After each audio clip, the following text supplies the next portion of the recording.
On Tomorrow's World Today, we explore the cutting-edge advances that are shaping 4 different worlds. The world of inspiration, where the wonders of the natural world amaze and inspire us. The world of creation, where ideas come to life from traditional arts.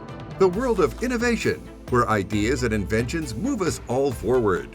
The world of production, where innovations are mass-produced to improve our lives. From Inventionland World Headquarters, here's your host, George Davison. Hi everybody, I'm George Davison. In 2006, I created Inventionland, an immersive creative workspace.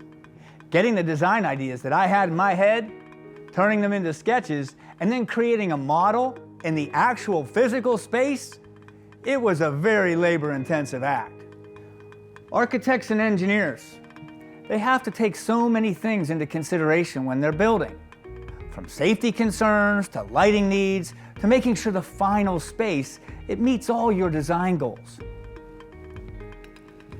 And until you're in the finished project, you really don't know if it's all going to come together the way you hoped. But what if I told you that now there's a technology available that can put you in a finished building before it's actually ready? Digital twin technology creates a virtual simulation of any space in the real world. You can build a model of something and then use virtual reality to experience firsthand what it's actually like to be inside that space. I'm sending Greg to the worlds of innovation and production to explore exactly how this technology works. He's heading to Redmond, Washington to meet with one of the largest software companies in the world. They're not only innovating digital twin technology, they're using it. Imagine you're building a building. Now, imagine you're using powerful software to make changes in a digital world to that physical space while you're planning or even in construction. Say you want to change the location of some windows after you learn what peak sunlight hours are, or maybe solve some other HVAC issues before they become problems. Well, digital twins enable companies to make virtual representations of any tangible object. It could be a car or an elevator or even a whole building. They can help with energy distribution and efficiency issues, traffic flow, even accessibility. Now imagine you're building a state-of-the-art facility like the one behind me. You'd want to be sure to factor in anything that would come into play during construction. Well, with a digital twin, you can replicate and simulate exactly what you're building in the real world.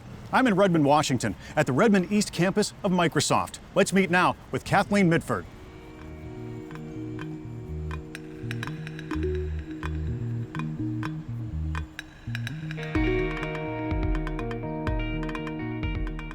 Hi, Kathleen.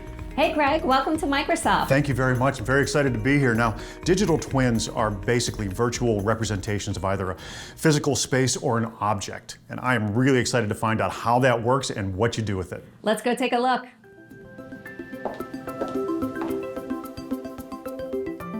So Kathleen, the idea of a digital twin is not necessarily a new one. Tell me about the development.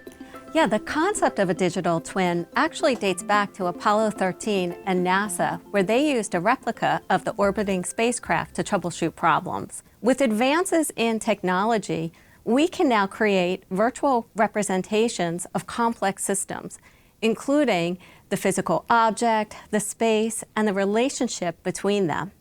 With this digital twin, we can then remotely monitor, simulate, and adapt to changes in the environment, allowing us to create better products and services in a safer, more sustainable way. So where they used a physical model, you're using a virtual model, and consequently you're able to get more immediate feedback. So what are some of the other applications in industries where this can be used? Yeah, this relates to a variety of different industries, from automotive, energy, even to education. Let me give you an example. Let me give you a manufacturing example. Imagine that we have a worker on the factory floor working on an asset that may be having a problem. He's there in the physical environment, and he can then communicate with somebody who is remote, maybe a more experienced technician who's looking at a digital representation, a digital twin of what's happening there in the factory floor, giving him immediate feedback. Great. Well, I'd really like to see more about how this actually works. Well, Greg, I have a surprise for you. Let's go meet Marcus.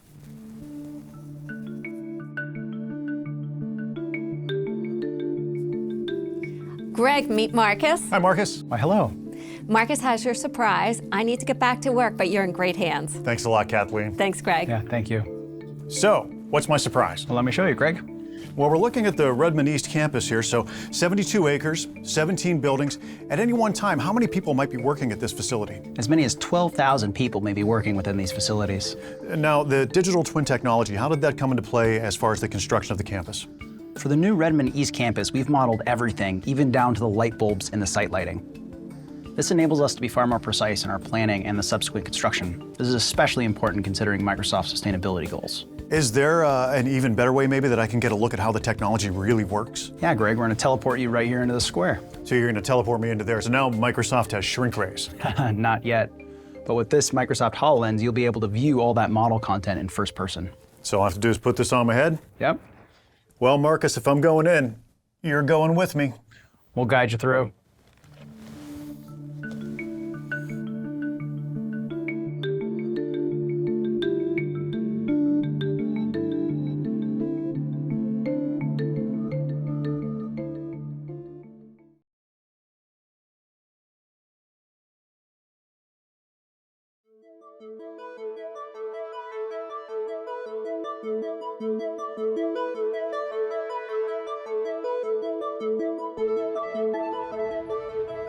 Digital twin technology is changing the way we build. I'm at the Microsoft campus in Redmond, Washington, and now it's time to explore just what this looks like with interactive goggles. Well, let's take a walk. Yeah, as you can see within this square, you could see where you would typically have your informal meetings or your lunches right here. And so you can experience that digitally before you ever would physically. So everything that we're seeing on in our glasses right now is exactly how things will be once construction is completed. Yes, it will, and this is really what is used for planning and design, especially when it comes to the sustainability efforts here at Microsoft. And so as you can see, we've included a lot of native trees into our design, and this would be where we'd have that discussion of where we would place them and how many we would have. So when you get the whole group together, you'll have people who might be elsewhere in the country or maybe even around the globe, and you can all talk about what the space is going to look like when things are done. And somebody might be able to say, well, I think that this might be a great space for a green space, but one of the other engineers or project managers may say, well, that's where an HVAC unit is going to go, so we can't do that, and that can all be discussed. Yeah, and that's the efficacy of a digital twin, is being able to have that conversation and make those changes digitally before they're physical. And so it's a lot cheaper and more effective to do it that way. Okay, so we've seen the square, now taking a little bit of a walk. Can you take me over to where the ball fields will eventually be? Yes, here we go.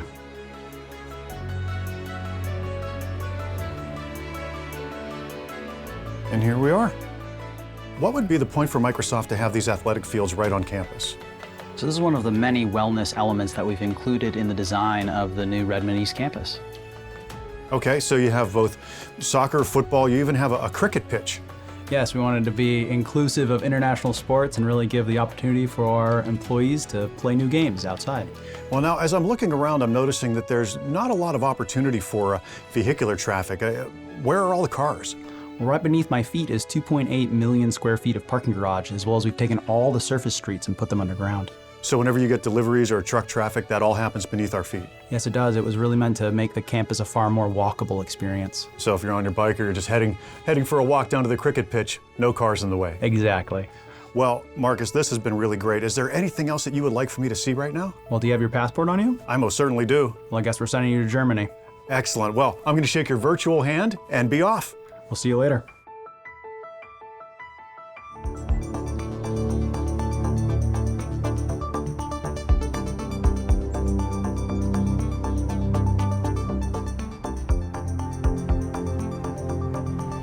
And here we are in Rottweil, Germany, to find out more about how digital twin technology is being used in the creation of Multi, a really innovative and groundbreaking ropeless elevator technology. Let's head over now to that tower to learn more about an elevator tailor-made for tomorrow's world.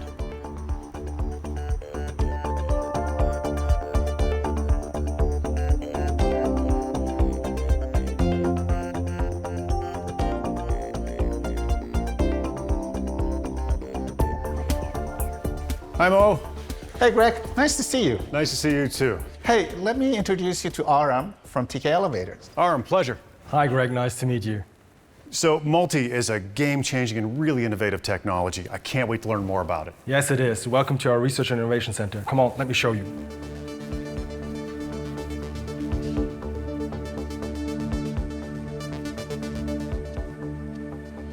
So our traditional elevator technology has been around for over 150 years. Why did it need to change?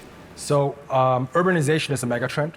More and more people live in cities, and as more and more people live in cities, they become denser and denser, which requires us to build higher and higher. Conventional roped elevators are actually limited in how high they can go. By eliminating the rope, we can actually go as high as we want. So what does that benefit the urbanization megatrend? So normally when you would build higher buildings, you would need more and more elevators to transport the people up and down. With multi, you can actually limit or significantly reduce the amount of shaft space that you need to travel a high building. So you get more people in a smaller space, but because you're going higher and higher, it doesn't feel overcrowded. Exactly, making cities a pleasant place to live. Excellent. Well, I can't wait to see how this technology all operates. Can we get a look? Yes, please, let's go.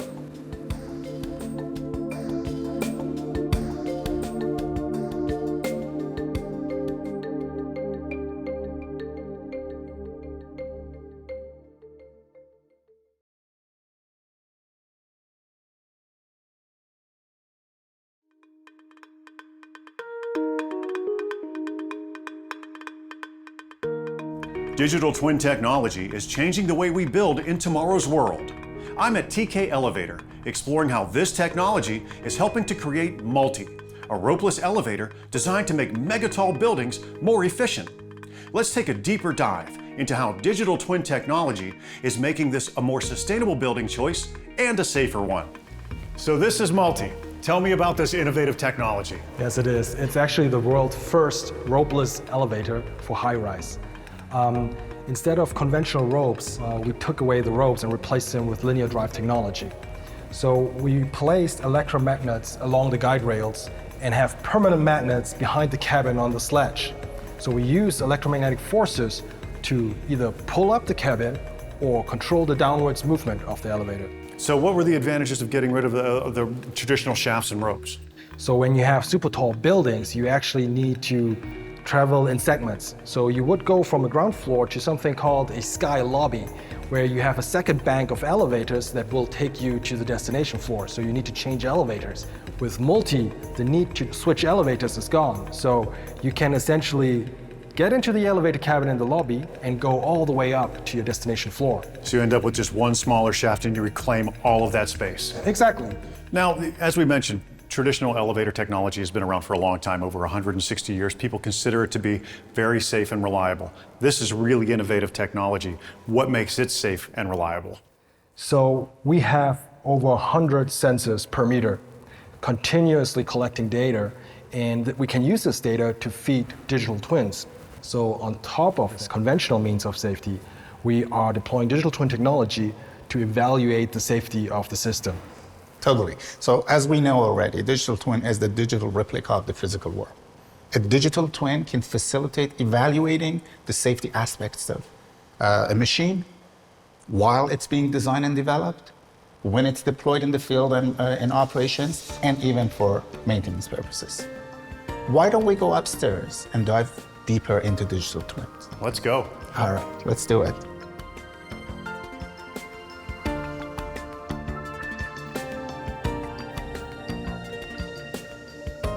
So the digital twin gets updated in real time, but the data that is flowing from sensors. First, you can look in the past through historical data. It's like traveling through time to the past. See what happened. Second, you can use AI to look into future scenarios that can potentially happen and predict them. And third, you can simulate various situations, like the machine operates in extreme heat or low humidity, and see how the machine sustains itself and operates itself.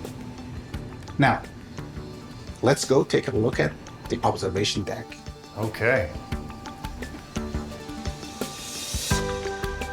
Wow. Gentlemen, the observation deck is amazing, and this view is out of this world, and I certainly want to get out there and take a look at this, but I still have a couple of questions. So tell me a little bit more about how digital twin technology is used both in the development phase and then moves into operations. So as Mo mentioned before, in the development process, we can use the digital twin to simulate situations such as emergency brake situations that would be costly and cumbersome to do in the physical world. In operations, the elevator that we just rode actually has a real-time digital twin where it's sending telemetry data to the Microsoft Azure cloud. Out of this data, we are generating actionable insights for service technicians. So for example, helping them troubleshoot an elevator more efficiently, or giving them actionable insights about what they need to do on a maintenance visit to prevent future failures.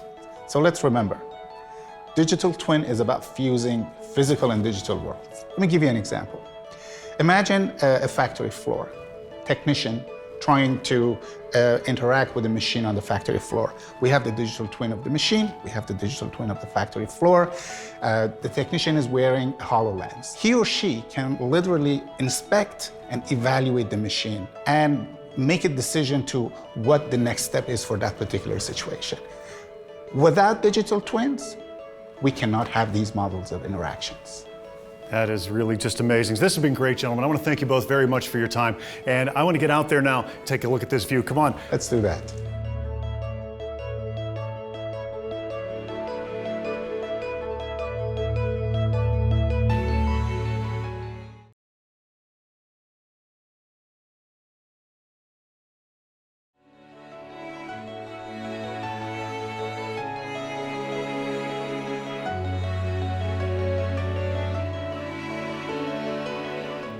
So Kathleen is going to be heading back to Invention Land. She's going to talk to George about digital twin technology, Microsoft and Azure, and of course Multi as well. But oh my goodness, gentlemen, look at this. This view is incredible. I can't believe that you guys get to come up here and look at this all the time. Yeah, it certainly is beautiful. Hey Arm, is this real or is it a digital twin? I don't think we're quite there yet, Mo. I'm sure it's coming really soon, but that's the real thing, I can tell you that. Well, gentlemen, thank you again. Hope to see you both real soon. All right, see you later, Greg.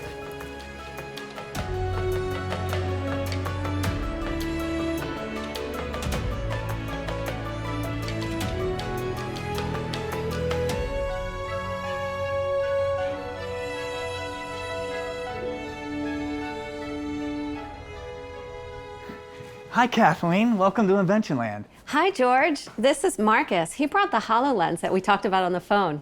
Why, hello, George. Hi, Marcus. Nice to meet you. Nice to meet you, too. So with this HoloLens here, we're going to have you experience firsthand the digital twin of the new Redmond East Campus. Well, that's exciting.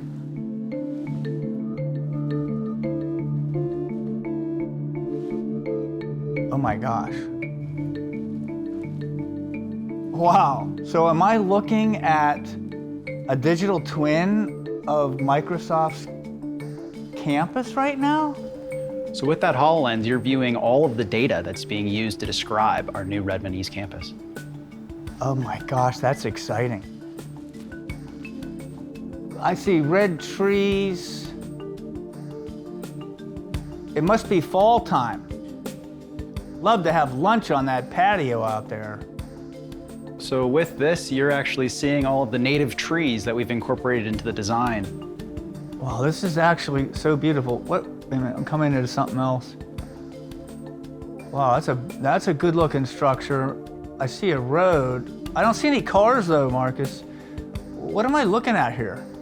So what you're looking at is one of the many sustainable design elements that we've included in our East Campus, and that is utilizing sustainable timber. Additionally, what you can see there is an entrance to the subsurface. What we've done is we've taken all the street level traffic and put it below, and that gives us a lot more room above and making our campus a far more walkable experience. Given the space we have, we've been able to incorporate a lot of wellness elements like our new cricket pitch. Oh my gosh, you guys have thought of everything, Marcus. We try. Thanks, George. Thank you. Well, Kathleen, that was amazing. I'd love to hear some more about where digital twin technology is going. Yeah, George, digital twins have been around for a while, but technology like Internet of Things, AI, they add new capabilities to digital twins so that we can not only do things such as see what's happened in the past and see what's happening today, but also be able to predict the future. But what I get really excited about is I believe that digital twins are going to be more immersive, they're going to be more collaborative, and they're going to be more accessible. But in order for this to happen, we need a couple things. Number one, the glasses need to be smaller. Number two, to be able to wear them for a longer period of time, and they need to be more affordable. And when those things happen, I think like you and I, we're going to be using digital twins in our everyday life.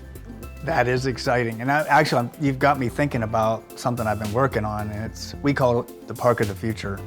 And I'd love to get this technology to help us to design that park.